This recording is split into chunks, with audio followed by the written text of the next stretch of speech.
hasi ginenean hitz egiten erakusketa baserriaren inguruko erakusketa bat egiteko, lehenengo galdera izan zen, zer da baserria, ez? Segurazki azalpen asko izan ditzazken kontzeptu bat da, ez? Konstrukto kultural bat dela, ez?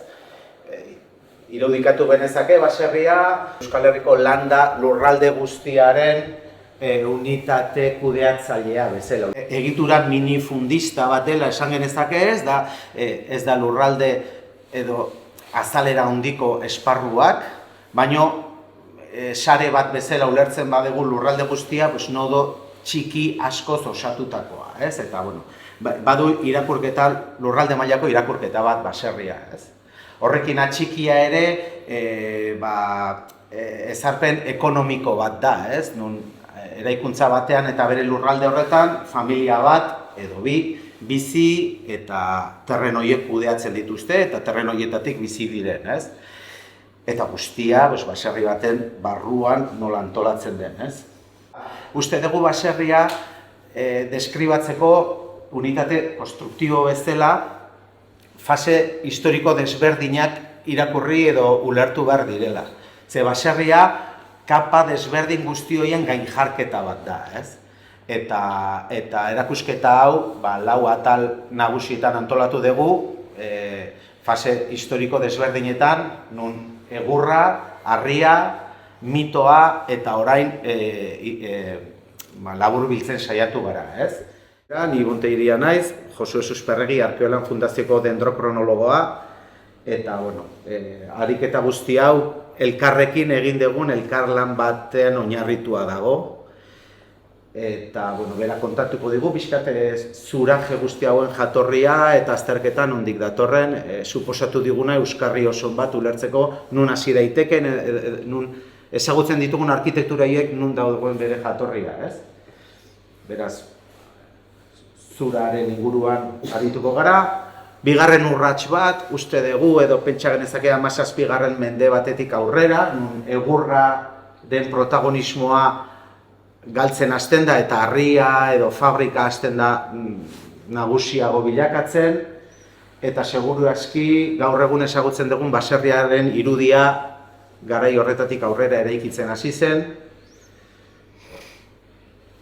Hurrengo urratsa 19. Mendearen bukaera 20. Hasierara, ez, mitoa ditzen diogu, non baserriaren mundua ustutzen hasten da eta herriak, hiribilduak, bailarazpiko herrialdeak zabaltzen hasten dira, geroz eta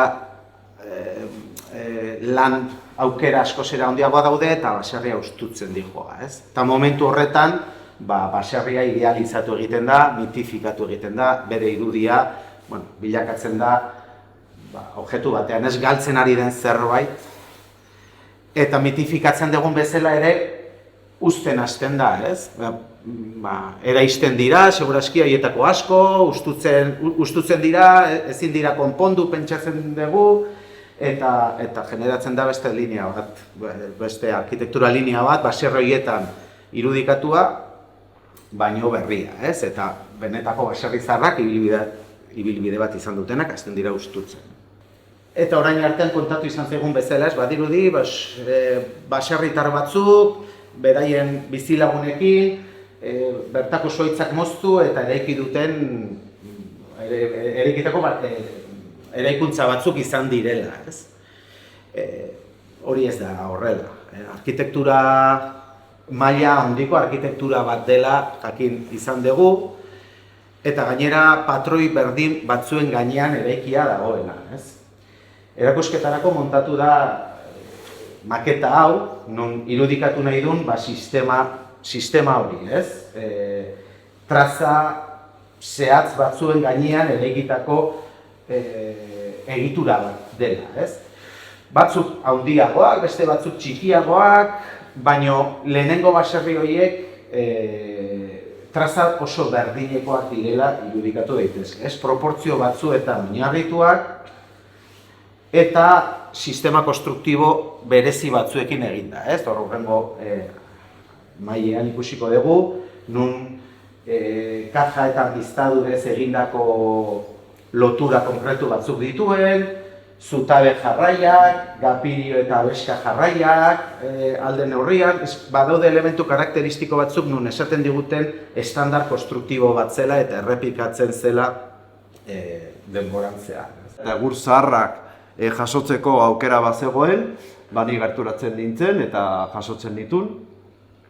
Eta ni jaso nituen lagin batzuk, eta ustekabea aztertzean, suposatzen zen baserri zaharrenak 16. mendekoak zirela, eta justu baserri honen dataketa lortu nuen, gainera alaino, esan nahi dut, lortu nuen jakiten ze urtetan zehatz moztu zituzten zuhaitzak baserri hori eraikitzeko. Baserri batean obra egiten badazuten eta egur zaharrak kentzen badute berriak jartzeko, nik hartzen dituen olako xarrak, eta ondo prestatu, ikusten duzue, nola ikusten diren oso ondo eraztun guztiak, hori da lija batekin edo kutxilla batekin, badaude modalidade desberdinak prestatzeko. Eta gero, dendrokronologian guk egiten duguna da, ez bakarrik zenbatu, zenbatzen badituzu, zenbat eraztun daude pieza batean, zuk jakiten duzu, zenbat urte zituen zuhaitzak moztu zituenean, oso datu interesgarria, ez da zozokeri bat, ez da berdina egitea egitura bat zuhaitz gazteak edo zuhaitz zaharrekin. Horrek ematen dizu informazio asko basoaren kudeaketari buruz. Baina, hori da datu bat, baina beste datua, eta da interesgarriena, da jakitea noiz moztu zuten zuhaitz hori etxea egiteko. Ze urte konkretu? Ze urtetan, edo gutxienez interbalo bat estimatzea. Zergatik da oso interesgarria? Ze orain arte kontatu digute beti zuhaitzak mozten zituzten eta urte asko uzten ziren lehortzen. Eta hori ez da egia. Hori jakiten dugu egitura bat, olako egitura bat hiltzerik gabe egiteko egurra freskoa egon behar da. Bertan zijoan lehortzen, horregatik bihurritzen da pixka bat, zartatzen da, baina hori montatua dagoela agertzen da, ez? Mai honek agertzen digu pixka bat sistema hori. Gure ikerketan, suerte izan dugu eta zenbait kasutan aurkitu dugu ere dokumentua non esaten den zein datetan eraiki diren egiturak. Eta nire emaitzaren urtea eta dokumentuarena beti badago gehienez urte bat edo bi diferentzia. Orduan argi dago hori. Egitura egiten zen moztu zuhaitzak eta urte berean edo hurrengo urtean egiten zen. Orduan, orain badakigu mozketaren data oso interesgarria dela, saiatuko gara mozketa data hori jakiten. Nola jakiten dugu? Pieza bakoitzaren eraztun serie hau bihotzetik azalaraino guk egiten dugu neurtu zenbat loditu duen urte bakoitzean. Hori egiten dugu tresna berezi batekin eta horrek emango digu serie numeriko bat eta serie grafiko bat. Non ikusten den, nola hasi diren zuhaitz hauek denboraren zehar. Urte batzuk izango dira potoloak, seguraldi oso ona egin duelako, beste batzuk meagoak, seguraldi txarra egin duelako. Hor ere, badaude variante pila bat, zuhaitzaren hazkundea faktore asko parte hartzen dute prozesu hortan, baina badago komponente klimatiko bat generala guk hori bilatzen dugu. Gero zer egiten dugu? Serie hauek baserri edo egitura batetik ateratzen dugun, konparatzen dugu haien artean. Zergatik, adibidez, baserri bat 600 urtean zehar, fase asko izan ditu. Baina, fase bakoitzaren piezak, zuhaitz berdinak edo antzekoak izan behar dira. Ze hasi dira momentu berean. Orduan, bere hazkunde serieak edo kurbak nola esaten da? Tiene que parecer. Bai, sinkronizatzen. Sinkronizatzen dira. Parezido bat, ateratzen dugu. Eta jartzen dugu bata bestearekin. Eta hori, azkenean, konparatzen dugu erreferentzia batekin. Ni daukat erreferentzia bat, non badakit, aritza. Nola hasi den azken 800 urtetan. Hemen, Euskal Herrian. Hori, hasi zinean, bizik dagoen zuhaitz batetik. Hori hasten da, bizirik diren zuhaitzetik, eta gero, joaten zara gehitzen egur zaharrak. Bai? Eta nik, daukat, ora registro bat esango genuke, non nik badakit, azken 800 urtetan, urte bakoitza, nola hasi den hemengo aritza. Eta hori da, serie handi bat, luze-luzea, más ancho, más estrecho, más ancho, más estrecho. Kode barra bat. Kode barra bat bezala. Eta gero, baserritik aterako zuhaitzetik serieak konparatzen dugu erreferentzia honekin. Eta hemengo aritzarekin egiten baldin baduzu, nonbait sincronizazio bat izan behar dira. En algún sitio se tienen que parecer esas dos curvas o esas dos series de números. Eta hola lortzen dugu. Iristen da, zure referentzi kurba, zen urtetaraino? Hasta 1191, por ahí. De 1191... Joan da gehitzen, pieza desberdinak, eta hau, garai horretakoa da. Lusatzen, Eta, esango duzu, pila bat, ez da bat ere, esan nahi dut, hori Irlandan edo Alemanian dira, kurba horiek dauzkate 10.000 urte. Egia egiten da udaberrian. Eta zuhaitzak egiten du joan den urteko erreserbarekin. Eta gero, iluna da udako egurra. Udan egindako egurra. Eta hori bai, dependitzen du bakarrik zen nolako klima egiten duen urte hortan. Karo, azken eraztunan, baldin badaukazu bakarrik argia, horrek esan nahi du, ez da pasadu da. Orduan, zuhaitz hori moztu zuten udaberrian. Zuzen pieza batetik ateratako lagina, egiten dugu zulo txiki bat, eta hau da, como si fuera un radio del tronco, ez? Ondo orientatzen baduzu, hemen dituzu eraztun guztiak aztertzeko. Esan nahi dut, ze obran ez baldin badaude, berdin du, gu posible dugu aztertu berdin. Egiten dugu zulotxoak, guk aukeratzen ditugun piezetan, eta posible dugu informazio berdina ateratzea itxoin gabe obra arte, ez? Aldatzen joan dena, egurretik, harrira, irudi aldatu da, baina eskala, eta eskala esaten dugunean da neurria, baino ere zerbait gehiago, eskala produktiba hau da zan, fabrika bat, landa fabrika bat. Gero bizitza bihurtzen joan dena, ez? Naiz eta abereak eduki, naiz eta lastoa jaso, baina eskala produktibo hori ez da galdu, ez? 15. mendeko edo hasierako baserri guztiak ziren fabrikak edo tolareak ez, baina neurketen arabera 15. ia denak tolare bat zeukaten. Esan nahi dut, hasten zaigula zerbait esaten, ez? Eraitxia izan behar zen eta Aldundiko ondare sailak esan zuen.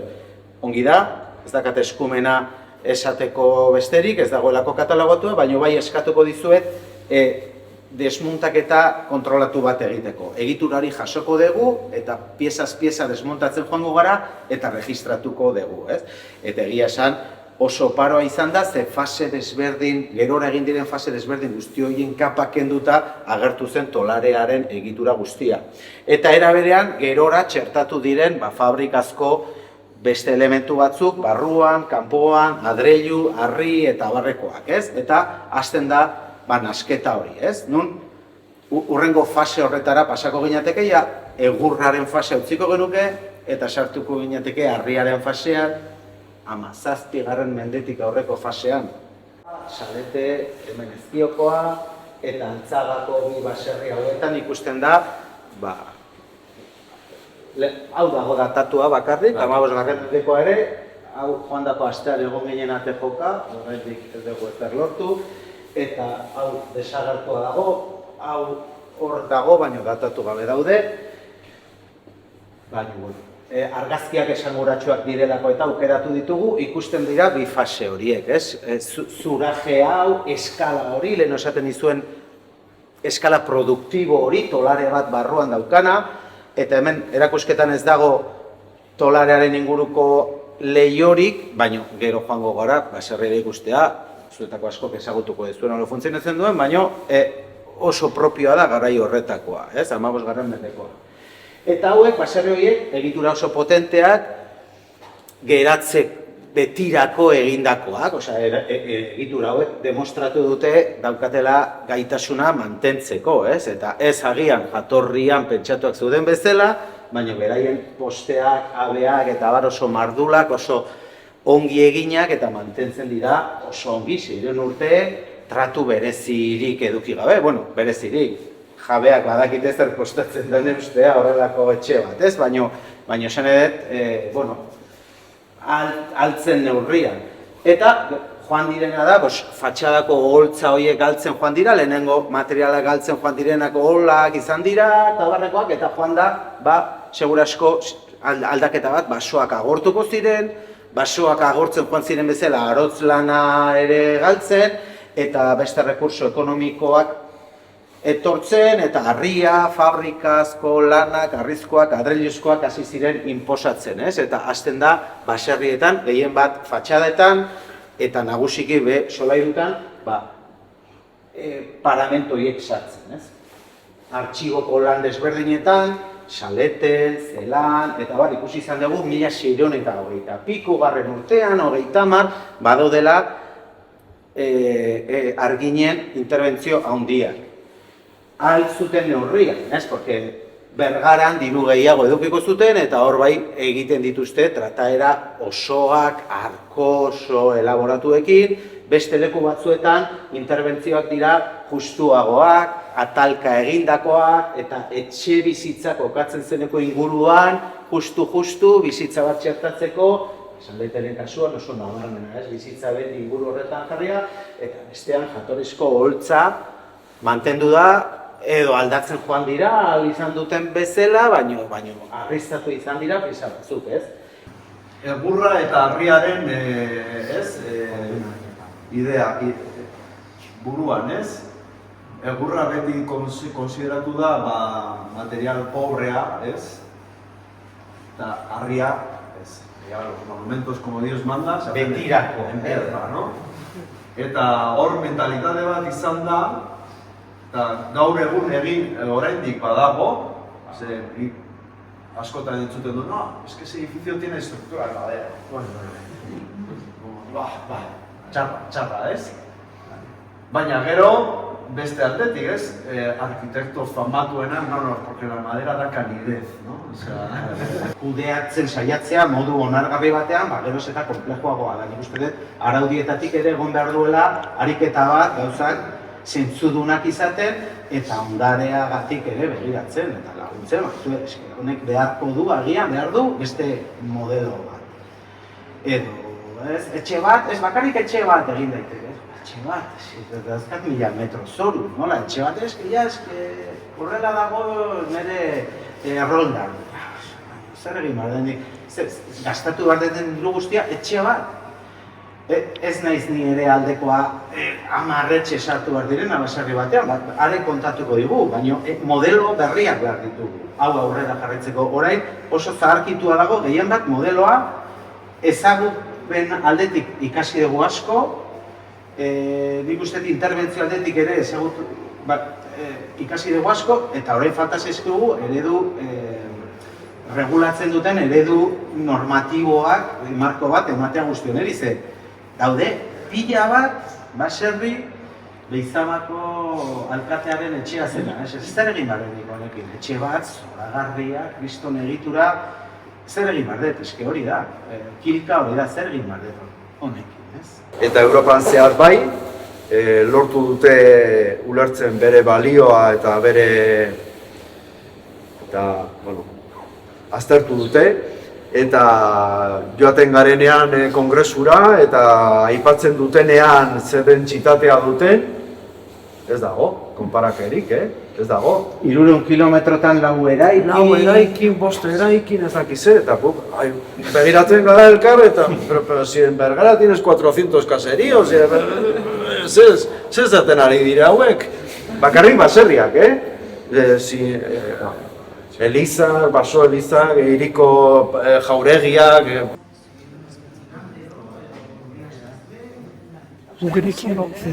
Gugenekien zutabe hauetako batzuk etxearen egituraren parte zienak.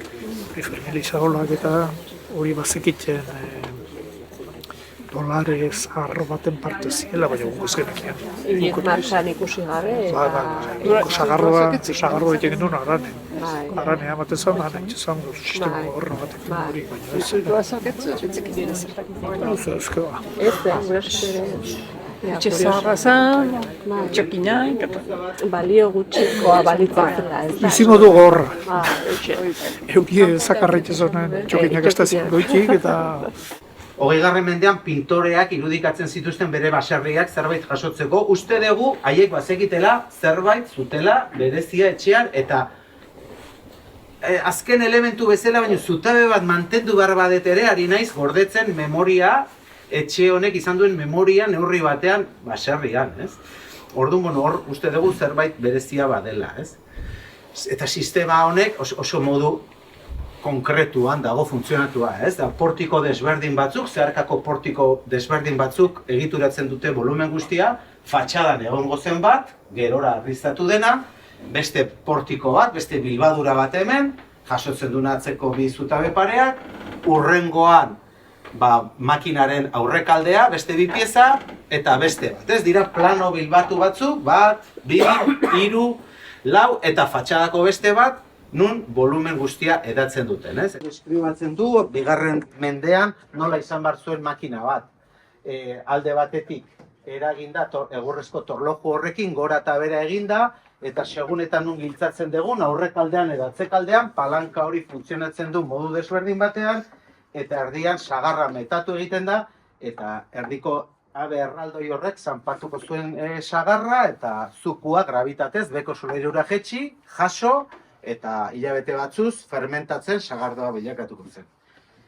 Hori hemen, ez? Sistema berez erromatarra da. Elementu karakteristikoa da tolare baserrietan, eta hori bakarrik ezagutu dugu hemen, Euskal Herrian, Gipuzkoan, Bizkaian ere batzuk badira, Nafarroan gutxi batzuk ere, eta Gasteizen, baina guk aztertu duguna, eta uste dugu nagusiki Gipuzkoan daudela gehien bat, elementu esanguratsuena partzialki pieza hori baserriaren egitura bera dela. Hau da, teilatua eta forjatuak eusten dueten elementuak makinaren parte dira. Baina egia da, baserri askotan, elementu hauek, lehen esan dugun bezala, sistema bat, tipo bat osatzen zuten, estandar bat dira, eta baserrietara goaz, eta bernearen bat, sobigainoren bat, edo errai nagusia, pieza batzuk mantentzen dira. Ez dira desagertu, makina funtzionamendua galdu du, unitate produktibo hori esaten duguna, lurralde mailako produkzio bat edatzen duen makina honek momenturen batean hori zerbitzeari utziko zion, baina teilatua eusteari ez, horregatik oraindik mantentzen dira kasu askotan, eta, bueno, batzutan nahiko osoki. Claro, basoak emango zizkigun, pieza konkretu batzuk, espezie konkretu batzuenak, beraz, baserriaren eskala hori, lehen esaten dizuen eskala produktibo hori, benetan basoak ematen zigun. Topatu dugun zuaitzik luzeena, edo pieza luzeena, 12 metroko zuaznabar, ez? 12,5 uste dela abe bat, estalkiko abe bat, 12 metrotakoa.